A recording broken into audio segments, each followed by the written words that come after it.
গরুর ভুঁড়ি খাওয়া জায়েজ আছে কিনা, ইসলাম এটা খাওয়াকে হালাল না হারাম করেছে, এ ব্যাপারে অনেকের মনে প্রশ্ন জাগে। কারণ অনেকে এই গরুর ভুঁড়ি না ফেলে এটাকে নিট অ্যান্ড ক্লিন করে গোজামিল মুক্ত করে রান্না করে এটা খাওয়া পছন্দনীয় মনে করে।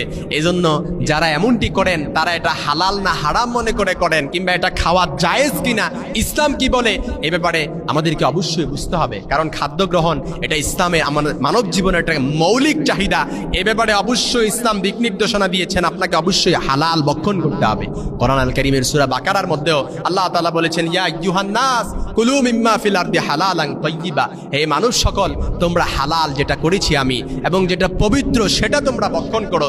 এজন্য গরু ভুঁড়ি খাওয়া ক্ষেত্রে ইসলামের দিক নির্দেশনা হচ্ছে, ফোকায়ে কেরামদের মতামত হচ্ছে, ইমাম নববী রাহিমাহুল্লাহ, শেখ আব্দুল্লাহ বিন বাজ রাহিমাহুল্লাহ, শেখ সালেহ আল উসাইমিন রাহিমাহুল্লাহ আশ-শারহুল মুমতি গ্রন্থের মধ্যে, ফতোয়া ইসলামিয়ার মধ্যে এবং শেখ ইবনে বাজ গ্রন্থের মধ্যে এসেছে এবং আল মাজমু গ্রন্থে ফিকুস সুনানের মধ্যে এসেছে।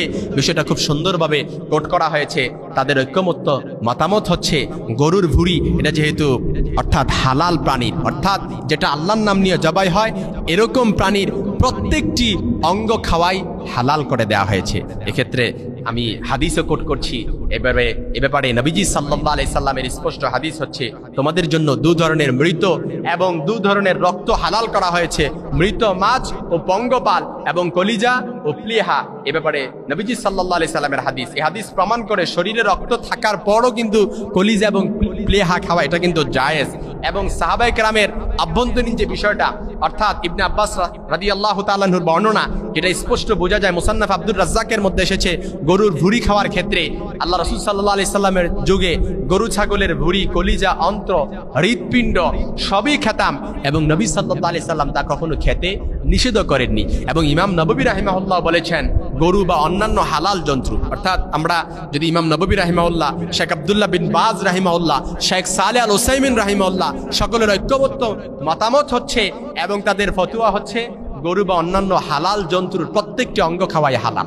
অর্থাৎ যে পাকস্থলী আছে এবং অন্ত্র আছে, কলিজা আছে, ফুসফুস আছে, হৃৎপিণ্ড আছে এবং গরুর যে ভুঁড়ি আছে এবং যে অন্ত্র আছে এগুলোর এবং যে ভেলি আছে ইত্যাদি যেরকম অঙ্গগুলো রয়েছে, এর প্রত্যেকটি খাওয়াই ইসলামে হালাল ঘোষণা করেছেন। এই জন্য কেউ যদি গরুর ভুঁড়ি খায় এটা তার জন্য হারাম নয়, এটা অবশ্যই বৈধ।